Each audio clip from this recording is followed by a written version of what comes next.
দর্শক, ঈদের প্রধান জামাতের খবর সংগ্রহে জাতীয় ঈদগাহ ময়দানে রয়েছেন সহকর্মী মামুন আব্দুল্লাহ। চলে যাচ্ছি তার কাছে।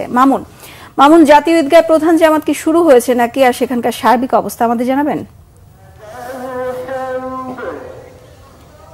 জি বিপাশা, আপনাকে ধন্যবাদ। ত্যাগের মহিমায় উদ্ভাসিত মুসলিম উম্মাহ এবং একটি বছর পর আবারও সেই ত্যাগের, সেই কোরবানির ঈদুল আজহা এসেছে মুসলিম উম্মার মাঝে।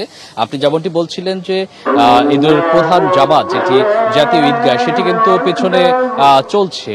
ঠিক আমার এই আপনার সাথে কথা বলার 30 সেকেন্ড আগে নামাজটি শুরু হয়েছে। আপনাকে যদি একটু পেছনে দেখাই যে বাইতুল মোকাররমের প্রধান খতিব তিনি কিন্তু এই ঈদের নামাজটি পড়াচ্ছেন এবং এখানে আপনি জানেন যে রাষ্ট্রপতি সহ প্রধান বিচারপতি এবং মন্ত্রী পরিষদের সদস্য, কূটনৈতিক সদস্যরা এখানে ঈদুল আজহার নামাজ আদায় করছেন একসাথে।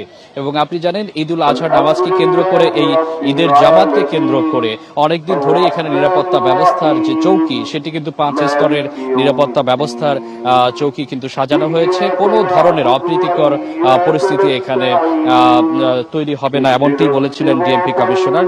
এবং আপনাকে আরো একটি বিষয় বলে রাখি যে এখানে নামাজের পরে কিন্তু বাইতুল মোকাররমে 5টি জামাত হবে এবং এখানে ঠিক 7:30 বাজার সাথে সাথে কিন্তু নামাজ শুরু হয়েছে। এবং এই এই ঈদগাহে 35,000 মুসল্লি একসাথে নামাজ আদায় করতে পারবেন এবং তারা নামাজ পড়ছেন। এবং একই সাথে কিন্তু আপনি জানেন এখানে মেয়েদের জন্য নামাজের ব্যবস্থা রাখা হয়েছে এবং পুরুষ নারী সহ প্রায় 35,000 মানুষ একসাথে নামাজ আদায় করছেন। এক রাকাত নামাজ এইমাত্র হয়ে গেল এবং দ্বিতীয় রাকাত চলছে।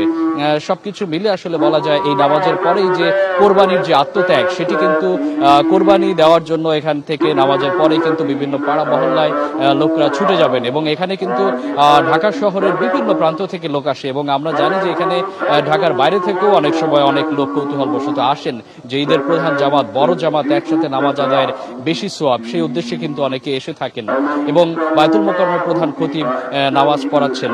সবকিছু মিলে আসলে ত্যাগের যে মহিমা এবং ত্যাগের যে শিক্ষা, সেই দীক্ষা নিয়ে কিন্তু নামাজের পরে মুসল্লিরা এখান থেকে তারা যে কোরবানি, সেই কোরবানির জন্য পাড়া মহল্লায় ছড়িয়ে পড়বেন। তো বিপাশা, এই ছিল আমার কাছে জাতীয় ঈদগাহ থেকে সবশেষ অবস্থা। জি ধন্যবাদ আপনাকে মামুন। দর্শক, জাতীয় ঈদগাহ ময়দান থেকে যুক্ত হয়েছিলেন সহকর্মী মামুন আব্দুল্লাহ।